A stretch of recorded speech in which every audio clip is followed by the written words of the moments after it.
आज है 19 मई 2025 दिन सोमवार। Welcome back to clean news MP. चलिए देखते हैं मध्य प्रदेश की 25 फटाफट बड़ी खबरों को। इससे पहले आप न्यूज को कहां से देख रहे हैं हमें कमेंट में बताना बिल्कुल ना भूलें। साथ ही हमारे फेसबुक पेज को भी फॉलो करें। फेसबुक पेज का लिंक डिस्क्रिप्शन में दिया गया है। सरकारी नौकरी का सुनहरा मौका, हाईकोर्ट में निकली भर्ती। सरकारी नौकरी की तैयारियों में जुटे मध्य प्रदेश के युवाओं के लिए अच्छी खबर है। मध्य प्रदेश हाईकोर्ट जबलपुर में सरकारी नौकरी निकली है, जिसके लिए वो आवेदन कर सकते हैं। आवेदन करने की अंतिम तारीख 28 मई 2025 है और जो भी इच्छुक उम्मीदवार हैं वो निर्धारित दिन से पहले एमपी हाईकोर्ट की वेबसाइट पर जाकर फॉर्म भर सकते हैं। भोपाल इंदौर बनेगा मेट्रोपॉलिटन क्षेत्र, जुड़ेंगे 5-5 शहर, मिलेगा खूब फायदा। प्रदेश के दो प्रमुख शहर भोपाल और इंदौर के समग्र विकास की पटकथा तैयार हो गई है। दिल्ली हैदराबाद की तरह दोनों शहरों को मेट्रोपॉलिटन क्षेत्र के रूप में विकसित करने नगरीय विकास विभाग ने एक्ट का ड्राफ्ट तैयार कर लिया। सीएम डॉक्टर मोहन यादव के सामने इसका प्रेजेंटेशन भी दिया गया, जो पास हो गया है। एमपी में बनेगा 2 मेट्रोपॉलिटन सिटी। प्रदेश की मोहन सरकार विकास की दिशा में एक बड़ा कदम उठाने जा रही है। प्रदेश में अब 2 मेट्रोपॉलिटन क्षेत्र विकसित किए जाएंगे। प्रस्तावित मेट्रोपॉलिटन क्षेत्र इंदौर, उज्जैन, देवास, धार और भोपाल, सीहोर, रायसेन, विदिशा, ब्यावरा को मिलाकर विकसित किए जाएंगे। एनसीआर की तर्ज पर मेट्रोपॉलिटन क्षेत्र बनाया जाएगा। मध्य प्रदेश में शिक्षक भर्ती परीक्षा की नियुक्तियां हाईकोर्ट के अंतिम निर्णय के अधीन। मध्य प्रदेश हाईकोर्ट के न्यायमूर्ति द्वारिकाधीश बंसल की एकल पीठ ने माध्यमिक व प्राथमिक शिक्षक भर्ती परीक्षा के तहत होने वाली नियुक्तियों को इस याचिका के अंतिम निर्णय के अधीन कर दिया है। इस अंतरिम आदेश के साथ की स्कूल शिक्षा विभाग के सचिव, आयुक्त लोक शिक्षण, आयुक्त आदिवासी विभाग व कर्मचारी चयन आयोग के संचालक को नोटिस जारी कर जवाब मांगा गया। अब तुर्की नहीं जाएंगे जवाहर बाग के आम, लोगों ने किया बहिष्कार। भारत पाकिस्तान तनाव के बीच पाकिस्तान का समर्थन देने वाले तुर्की देश से सामान मंगाने और भेजने का बहिष्कार शुरू हो गया है। देश में कई लोग इससे जुड़ रहे हैं। वहीं राजधानी भोपाल का सबसे बड़ा जवाहर आम बाग भी इसमें शामिल हो गया। इस बगीचे में आम की 20 से ज्यादा वैरायटी हैं, जिनका स्वाद कई विदेशी चख चुके हैं। लेकिन इस बार यहां से आम उन देशों को नहीं दिए जा रहे जो यहां से खरीद तुर्की भेजना चाह रहे हैं। एमपी सरकार ने बनाई मंत्री विजय शाह से दूरी, तबादला फाइल्स पर लगाया ब्रेक। कर्नल सोफिया कुरैशी पर बेशर्मी भरे बयान के बाद विवादों से घिरे मंत्री विजय शाह से सरकार ने दूरी बना ली। उनके प्रभार वाले जिले रतलाम और झाबुआ से भेजी जाने वाली तबादलों की अनुशंसा वाली फाइल्स रोक दी गईं। वहीं जनजातीय कार्य विभाग से जुड़ी फाइल का मंत्री के घर से कार्यालय तक होने वाला फाइल्स का मूवमेंट भी रोक दिया गया। कर्मचारियों अधिकारियों के ट्रांसफर पर बवाल, जाति देखकर, वोटर देखकर, पैसे लेकर कर रहे तबादले। मध्य प्रदेश में इन दिनों सरकारी विभागों में ट्रांसफर का दौर चल रहा है, जिस पर नित नए विवाद सामने आ रहे हैं। प्रदेश के रीवा जिले के सेमरिया के विधायक अभय मिश्रा ने तो गंभीर आरोप लगाया है। उनका कहना है कि जिले में जाति और वोट के आधार पर कर्मचारियों अधिकारियों को इधर से उधर किया जा रहा है। केंद्रीय मंत्री सिंधिया ने कई योजनाओं को दी मंजूरी, अफसरों को दिए सख्त कार्रवाई के निर्देश। केंद्रीय मंत्री ज्योतिरादित्य सिंधिया रविवार को शिवपुरी पहुंचे। यहां पर उन्होंने दिशा समिति की बैठक ली, जिसमें उन्होंने कई अहम प्रस्तावों पर मुहर लगाई। सीवर की समस्या के समाधान के लिए नई परियोजना को भी मंजूरी मिल गई। दरअसल जिला अस्पताल में बेड की संख्या 400 से बढ़ाकर 650 हो जाएगी। ऐसे ही राजमाता सिंधिया मेडिकल कॉलेज में बेड की संख्या 400 से बढ़ाकर 650 कर दी जाएगी। सुप्रीम कोर्ट के फैसले पर निर्भर रहेगा मध्य प्रदेश के मंत्री विजय शाह का राजनीतिक भविष्य। मंत्री विजय शाह के द्वारा कर्नल सोफिया कुरैशी को लेकर अमर्यादित टिप्पणी के मामले में भाजपा संगठन कोई जल्दबाजी करने की जगह फूक फूक कर कदम रख रहा है। पार्टी की निगाहें सुप्रीम कोर्ट के निर्णय पर टिकी हैं। सुप्रीम कोर्ट के निर्णय के साथ ही विजय शाह का राजनीतिक भविष्य तय होगा कि वो मंत्री रहेंगे या नहीं। अब कॉलेजेस में ई प्रवेश ऐप से मिलेगा दाखिला, रोजगार मूलक कोर्सेज को किया गया शामिल। बोर्ड कक्षा 12वीं और सीबीएसई का परीक्षा परिणाम जारी होने के बाद अब छात्र छात्रा कॉलेजेस की ओर रुख करने लगे हैं। अभिभावक हायर सेकेंडरी स्कूल से टीसी लेकर बच्चों के प्रवेश के लिए कदम ताल कर रहे हैं। कॉलेजेस में भी प्रवेश की प्रक्रिया शुरू हो गई। खास बात यह है कि इस साल से शहर के अग्रणी तिलक कॉलेज सहित जिले के सभी 11 शासकीय कॉलेजेस में एमपी ऑनलाइन से नहीं बल्कि ई प्रवेश मध्य प्रदेश ऐप के माध्यम से घर बैठे विद्यार्थियों को प्रवेश लेने की सुविधा दी गई। दिव्यांग यात्रियों के लिए किराए में 25% से 75% तक की विशेष छूट।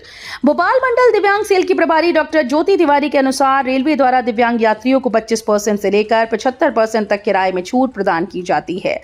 ये छूट विशेष रूप से दृष्टिहीन, मानसिक रूप से अस्वस्थ, श्रवण और वाणी बाधित और ऑर्थोपेडिकली हैंडीकैप्ड यात्रियों के लिए लागू है। पूर्व में इन चारों श्रेणियों के लिए रेलवे रियायत प्रमाण पत्र हेतु एक ही प्रारूप का उपयोग होता था। सीएम ने विद्यार्थियों के लिए संग्रहालय भ्रमण योजना बनाने के निर्देश दिए। विश्व संग्रहालय दिवस के अवसर पर मुख्यमंत्री डॉक्टर मोहन यादव ने भोपाल स्थित राज्य संग्रहालय में इमर्सिव एक्सपीरियंस सेंटर का लोकार्पण करते हुए कहा कि मध्य प्रदेश की समृद्ध सांस्कृतिक विरासत को जनसामान्य विशेषकर युवाओं तक पहुंचाने के लिए तकनीकी उन्नयन अत्यंत आवश्यक है। उन्होंने कहा कि संग्रहालय केवल इतिहासकारों और शोधार्थियों तक सीमित नहीं, बल्कि अब ये आमजन के लिए भी आकर्षण और ज्ञान का केंद्र बन रहे हैं। इंदौर में होने वाली कैबिनेट बैठक में मंत्री शाह की मौजूदगी पर संशय, आज ही आ जाएंगे मंत्री। मंगलवार को इंदौर में होने वाली कैबिनेट बैठक के लिए एक दिन पहले मुख्यमंत्री सहित अन्य कैबिनेट मंत्री इंदौर आ जाएंगे। इस बैठक में कर्नल सोफिया कुरैशी को आतंकवादियों की बहन बताने वाले कैबिनेट मंत्री विजय शाह मौजूद रहेंगे या नहीं, इस पर अभी संशय है, क्योंकि उनके खिलाफ इंदौर जिले के मानपुर थाने में प्रकरण दर्ज है। इन रूट्स पर बैन होंगे ई रिक्शा, ट्रैफिक पुलिस ने बनाया प्लान। ट्रैफिक व्यवस्था को ठीक बनाए रखने के लिए प्रशासन कड़ी मशक्कत कर रहा है, बावजूद इसके यातायात में बाधा बन रही है। इसलिए अब प्रशासन सख्ती के मूड में है। बिना परमिट के सड़कों पर दौड़ रहे करीब 10,000 ई रिक्शा को अब शहर की प्रमुख सड़क से हटाने की तैयारी है। इसके लिए ट्रैफिक पुलिस ने बाकायदा प्लान तैयार कर लिया है। दरअसल मध्य प्रदेश की राजधानी भोपाल की सड़कों पर करीब 11,000 ई रिक्शा बिना परमिट के दौड़ रहे हैं। एमपी के इन स्टेशन से होकर गयाजी तक जाएगी special train.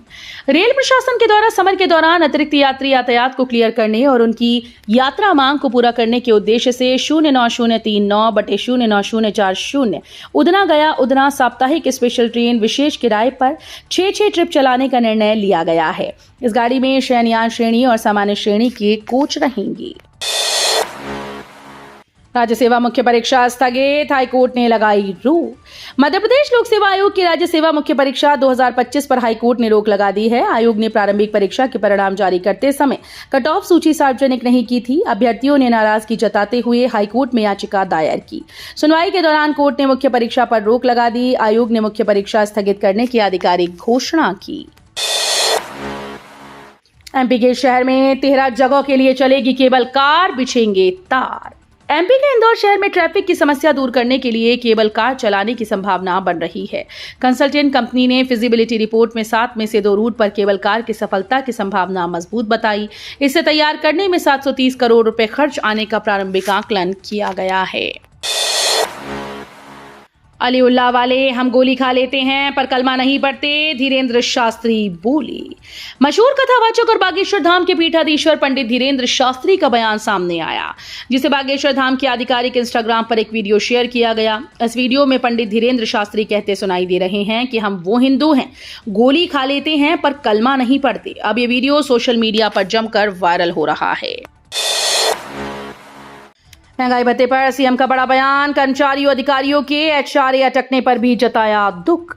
CM doctor Mohan Yadav के लिए रविवार को कर्मचारियों ने अभिनंदन समारोह आयोजित किया। राज्य कर्मचारी संघ के तत्वावधान में आयोजित अभिनंदन समारोह और कर्मचारी सम्मेलन में सीएम ने कहा कि हमने कर्मचारियों अधिकारियों की पीड़ा समझते हुए ट्रांसफर पॉलिसी बनाई, सरकारी नौकरी के लिए खाली पदों को भरने का अभियान चलाया। सड़क चौड़ीकरण का काम शुरू, तोड़े जाएंगे 800 से ज्यादा मकान दुकान। एमपी के उज्जैन शहर में होने वाले सिंघस 2028 के लिए तैयारियां शुरू हो गईं। इस कड़ी में उज्जैन रोड से देवास बाईपास को जोड़ने वाली MR12 सड़क के काम ने ईंट भट्टों के हटने के बाद गति पकड़ ली। सिंघस से पहले ये सड़क तैयार करने का लक्ष्य है, लेकिन संत रविदास नगर व 2 बस्ती IDA के लिए चुनौती बनी हुई है। यहाँ के लोगों को प्रधानमंत्री आवास बनाकर शिफ्ट किया जाएगा। पाकिस्तान पर एक और प्रहार, दर्द बुखार जैसी दवा भेजने पर रोक। पाकिस्तान को भेजी जाने वाली दवाओं पर रोक लगा दी गई है। ये दवाएं सीधी नहीं बल्कि अरब देशों से होती हुई पाकिस्तान जाया करती थीं, जिसमें शुगर, BP, कैंसर जैसी मुख्य दवाएं हैं। मध्य प्रदेश के इंदौर से करीब साल में 25 करोड़ की दवाओं का निर्यात किया जाता था। एमपी पुलिस में होगी भर्ती, युवाओं को सरकारी नौकरी पाने का सुनहरा मौका। मध्य प्रदेश पुलिस में जल्दी भर्ती शुरू होने वाली है। प्रदेश की पुलिस में लिपिकों की भर्ती की जाएगी। इसके लिए पुलिस मुख्यालय ने कवायद शुरू कर दी है। लिपिकों की भर्ती के लिए एमपी के कर्मचारी चयन मंडल को प्रस्ताव भेजा गया। पुलिस की यह भर्ती इसी साल पूरी हो जाएगी। बताया जा रहा है कि पुलिस विभाग में कई साल से लिपिकीय संवर्ग में भर्ती नहीं हुई। जिलों के जनरल ड्यूटी वाले पुलिसकर्मियों को ही ये काम सौंप दिया गया है। एमपीपीएससी मेंस एग्जाम 2025 हुए कैंसिल, आयोग का बड़ा फैसला। मध्य प्रदेश लोक सेवा आयोग राज्य सेवा मुख्य परीक्षा की तैयारी करने वाले अभ्यर्थियों के लिए खबर अच्छी नहीं है। एमपीपीएससी राज्य सेवा मुख्य परीक्षा 2025 स्थगित हो गई है। एमपीपीएससी ने 9 जून को होने वाली राज्य सेवा प्रमुख परीक्षा स्थगित कर दी। आयोग की ओर से दी गई जानकारी के अनुसार परीक्षा की तिथि आगामी दिनों में एक बार फिर से घोषित की जाएगी। आजादी के बाद पहली बार इंदौर के राजवाड़ा में लगेगा मध्य प्रदेश सरकार का दरबार। देवी अहिल्याबाई होलकर ने इंदौर के राजवाड़ा से सुशासन की नींव रखी थी। उनके बाद होलकर वंशजों ने इंदौर सहित होलकर राज्य के विकास के बड़े निर्णय राजवाड़ा के दरबार हाल में हुए बैठकों में लिए। आजादी के पहले जिस राजवाड़ा में दरबार सजा करता था, स्वतंत्र भारत में पहली बार उसी राजवाड़ा में मोहन सरकार का दरबार लगने वाला है। टैक्स पेयर्स को राहत, अब आसान होगा आईटीआर फाइल करना, डिजिटल हुआ फॉर्म 16। वित्त वर्ष 2024-25 के लिए सभी आईटीआर फॉर्म को आयकर विभाग ने अधिसूचित कर दिया है, लेकिन अब तक इनकम टैक्स रिटर्न फाइलिंग प्रक्रिया शुरू नहीं हुई। लाखों करदाता इंतजार में बैठे हैं। 31 जुलाई आईटीआर फाइल करने की आखिरी तारीख है। इनकम टैक्स डिपार्टमेंट ने रिटर्न प्रोसेस को आसान बनाने के लिए बड़ा कदम उठाया। फॉर्म 16 का इलेक्ट्रॉनिक संस्करण पेश किया गया। तो ये थी आज की 25 फटाफट बड़ी खबरें। अगर आपको न्यूज पसंद आई हो तो वीडियो को लाइक और शेयर जरूर करें। धन्यवाद।